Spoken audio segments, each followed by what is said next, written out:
What's up guys, it's that Panda Guy. I'm here again with another video, and today we are looking at the ROK versus SSI G1 battle. This was a really interesting fight. I really liked it. I will let you guys know this video is only going to be 11 minutes long. I would have made it a little bit longer, but I didn't actually have enough time today to finish adding any more footage to this one, so I will just put the footage in the next video, and I'll either make one or two more videos on this, because we did have a lot of really good rallies. We were rallying a lot of really big players, like a 300 million guy, 200 million guy. They were online, and that's what was even crazier about it. It's like, why the heck are we rallying this dude? You guys are psychopaths. But it turned out well, and it was pretty fun. This first clip is actually from the more beginning of Island. It was kind of when you before checkpoint 1 opened up, right? Like the first checkpoint that you could kind of go into the next zone. So basically we were just kind of coming over here. We were trying to steal their cement or whatever, and then we ended up actually pushing up to their other checkpoint that they weren't like building towards. So this was like a crazy move. I don't know why we did this. I think it's just too much ego. And you'll actually see here, marches get stuck, right? Like I can't even recall my cath here.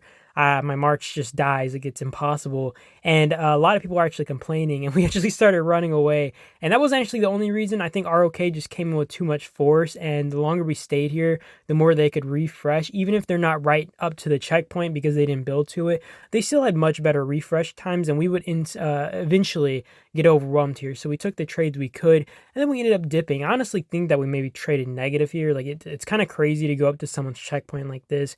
I think this is just like ego and like thirsty for points, honestly, on our part.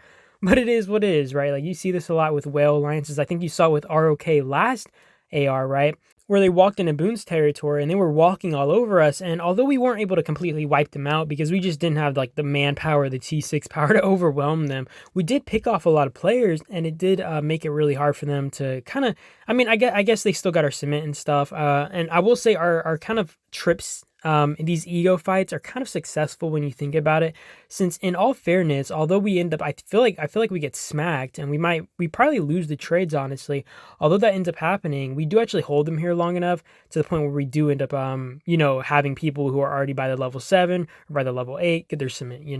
I will say this Boon SSI merge was absolutely insane, and honestly, there were a lot of crazy things that I liked. I think the organization was actually really nice here, and I did like the organization on the chainsaw zombies, and I'll talk about that in a minute. But honestly, given the circumstances and given the fact that we did merge like this, because I don't think we would have been able to fight ROK otherwise, I think ROK held off well. I think it actually was smart for them not to play at mid, because you got to understand, even if ROK can maybe win a fight like this, if it comes down to purely you got to think of it like this, right?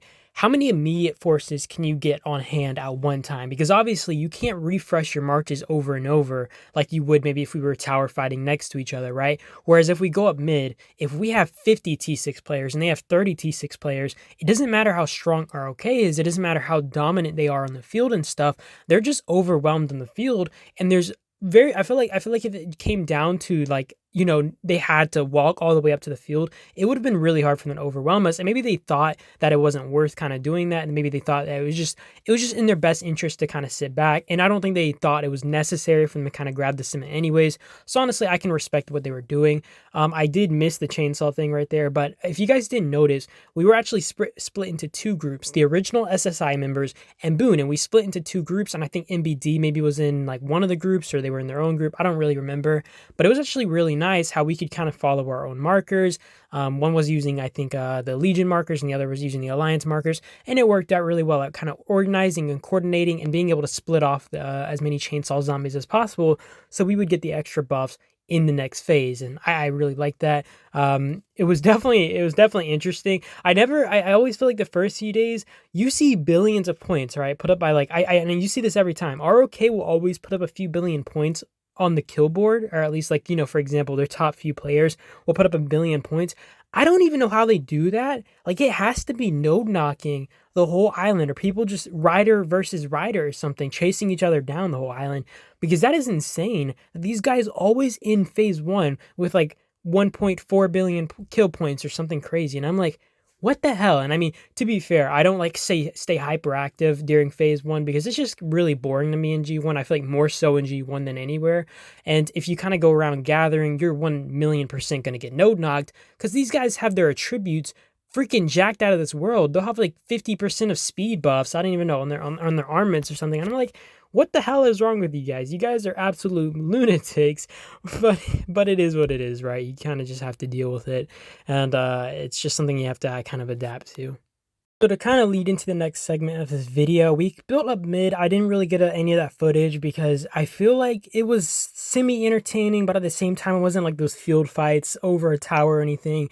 So I didn't really record that. But we did end up connecting up mid, and ROK did place this tower, and I think honestly it would have been in ROK's best interest to have given up this tower, backed up one tower at least, and then they would defend from there, because I think this tower placement was really funky. And if honestly, if they made Boon build in this place instead, and then we had to port up here, we would have been more siegeable at least, right? Not only would we be more siegeable, it would just be harder for us to fill rallies, run on the field, because we would just have a lot less port spots. So overall, I think ROK maybe messed up by trying to defend this tower. I think it was just way too awkward, and I think they were struggling to get reinforcements in here properly just because the placement was so awkward. And like I said, you know, it's really hard to reinforce from here. And not only that, you do have a little bit harder of a time kind of field fighting, since it's like, you know, for example, a normal tower might be in the middle of everybody. This tower is right up against mid, right? And you have like 4 people kind of on the edge of it, and then everybody else, whoever wants to run up and field fight, can't instantly hop back in their base, hop in and out, and kind of like drop skill drops, or, you know, kind of mess around with the enemy. This tower was just, I think it was just poorly placed, honestly. And, you know, I think that this was maybe one of their biggest mistakes here, and that made like their tower trades really bad. And I think if they backed up one tower, they would have held a lot better, and I think they could have made it a lot harder for us to kind of put in proper sieges on them and kept jumping our marches. But yeah, either way, it was still pretty fun here, and I think Crimson and Azure both did really good, given the circumstances. It's kind of hard to really fight against whale alliances like these, and even defending against them is pretty impossible. And it really just comes down to, can I be a sandbag long enough? You know what I mean? So I think being able to kind of distract at least a portion of the enemy is a necessity, right, in this type of scenario. And I think honestly they did that pretty good. Not to mention that we were having to split our forces to deal with Crimson, right? Because Crimson was striking us from multiple areas that they were trying to, right? And we had to split a portion of our T6 players, our field players, to kind of handle them over there, run some rallies, etc. And I'm sure ROK was maybe doing sort of the same thing as well by putting some pressure on Azure. And yeah, I'd consider this to be a pretty good fight. Like, these guys were pushing us back hard. We had to make sure we were constantly putting pressure on ROK while managing to fight Crimson, because we didn't want to, like, because I see this a lot in brackets, where if you don't put pressure on, like, for example, ROK there, not only will they be able to just rest themselves, they'll also be able to focus down on Azure, right? Or fully focus them down, because obviously they were still putting pressure on Azure no matter what, how much like damage we were kind of putting down on them.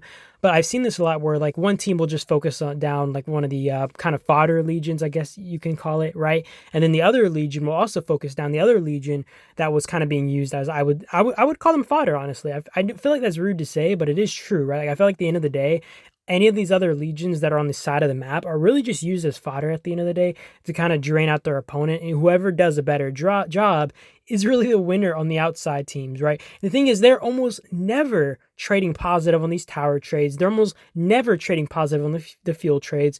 They're almost never able to actually properly hold the towers for longer than maybe a few hours, because it's just, it's inconceivable, like the trades and stuff. And I think a lot of this goes into morale as well, because there's so little morale, I feel like, facing a team like ROK or facing a team like SSI. When you know your legion's incapable of doing it, you know you're going to get shredded on those towers. And it's like, why would I feed my troops away, right? Like, why would I feed this freaking insane amount of troops just to have them all die? It just doesn't make sense. Like, it's not really sensible at all. And honestly, I wouldn't even mind if one of these legions sat out. Like, don't get me wrong, it would suck for me, it would suck for my legion, but I would understand where they're coming from, why they don't want to fight, why they're not getting involved in this, because it's really pointless at the end of the day, right? Like, you're literally doing very minimal, and you're probably going to get your ass beat in like 2-3 hours, right? And you're going to start getting pushed back. You're going to feel that pressure, especially considering the fact that I feel like a lot of people don't show up to these fights knowing that they're going to get their freaking butt beat. And it's like, why fight here when I can just fight in a lower bracket next AR, right? Or next Island Raid, which, you know, since Island Raid is around the corner now, I just feel like these other legions, I really feel bad for them. Like, I know they get a lot of trash, right? I feel like they get trashed a lot by the main alliances if they like don't do enough, but I honestly feel bad for them. I feel like if they do nothing, there's no reason to really trash them for doing nothing. I mean, yeah, you can say, oh yeah, these guys did nothing, but it's like, you know why they did nothing? Because if they did do something, they were going to get absolutely freaking slaughtered on these tower trades. Either way, I'm going to say props to Azure and Crimson for both holding to the best of their ability. I think Azure was trying to hold and buy some time for us to kind of be able to refocus down ROK with, our full manpower. And Crimson was just trying to hold out as long as possible. I feel like they honestly held a lot longer than I would have expected. Like they were definitely holding these towers down like freaking hardcore. Either way, that was a freaking blast. I think what ROK did as well by giving up mid eventually was really smart. I know I talked about this in my post review, but it was honestly I feel like a really big brain kind of plan to just kind of dip and just make sure the least amount of players kind of got zeroed after they got their fun out.